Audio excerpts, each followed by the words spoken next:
the Times has just posted a portion of audio of their interview, the exclusive interview in the Oval Office with President Trump tonight. Here is the president talking with Peter Baker about Nancy Pelosi and the fight over the border wall. I think Nancy Pelosi is hurting our country very badly by doing what she's doing. And ultimately, I think I've set the table very nicely. I think people understand. Well, they understand, Peter. They didn't know what was going on in the southern border. Now they know. They had no idea the amount of crime, the amount of drugs, the amount of human trafficking, which can be stopped with a proper system. Set the table for an emergency declaration. I've set the table. I've set the stage for doing what I'm going to do. And you'll wait out the 21 days before you take it? Yeah, I'm going to wait till the 15th. I think it's a waste of time. That audio was just released by the New York Times. It's just a portion of their interview with President Trump tonight. And today, the president admitted something that no president before him ever has. The president has given up.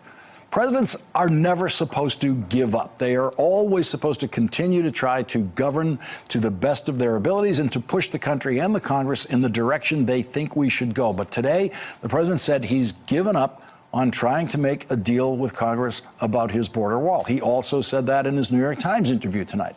Of course, the president will be challenged in court if he tries to declare a national emergency to build his wall.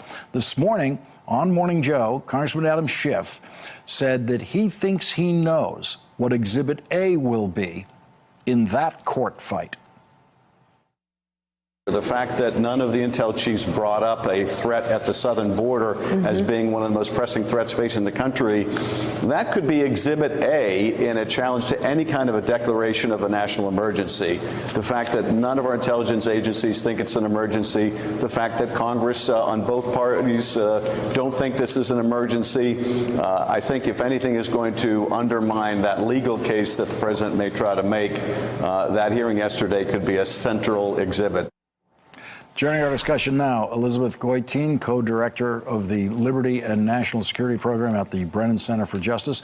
Also with us, Maria Teresa Kumar, president and CEO of Voto Latino and an MSNBC contributor. And Elizabeth, I'd like to start with you. You've written about the president's authority to use the National Emergency Act to try to go in here and build the wall. What do we need to know about that?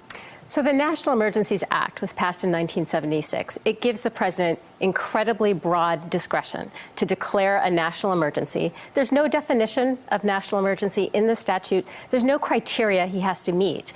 And once he declares that emergency, the special provisions of about 123 different laws become available to him. And those laws give him sometimes very extraordinary powers to do things in all areas of government, ranging from military deployment to agriculture to communications. And so it really is an incredibly powerful statute with very few checks and balances. But isn't it all written in the anticipation that the president has to have emergency powers when a response is necessary and Congress is unavailable to in any way respond itself? That's exactly right. I mean, the whole point of emergency powers is not to displace Congress or get around the will of Congress.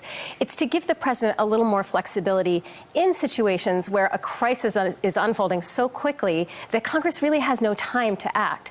So these are authorities that Congress has granted in advance for those situations when things are just unfolding so fast. And in a situation where Congress has plenty of time, because President Trump keeps saying, I'm going to give Congress more time, and then not only has that time, but actually votes not to give the president this kind of authority, then it's just a tremendous abuse of emergency powers, and I think in this situation, quite likely unconstitutional. Yeah, because then the president is just trying to get around a negative vote by Congress. Congress has voted against what he wants to do with the emergency power. Absolutely, and Article 1 of the Constitution is very clear. The president cannot spend funds that Congress has not appropriated. So it's very much an abuse of power. The problem is that, this law, the National Emergencies Act, is written so incredibly broadly without the checks and balances that we need. And so it's going to end up being a very long, very pitched battle in the courts. And I'd like to say that the outcome is certain and that the courts will do the right thing.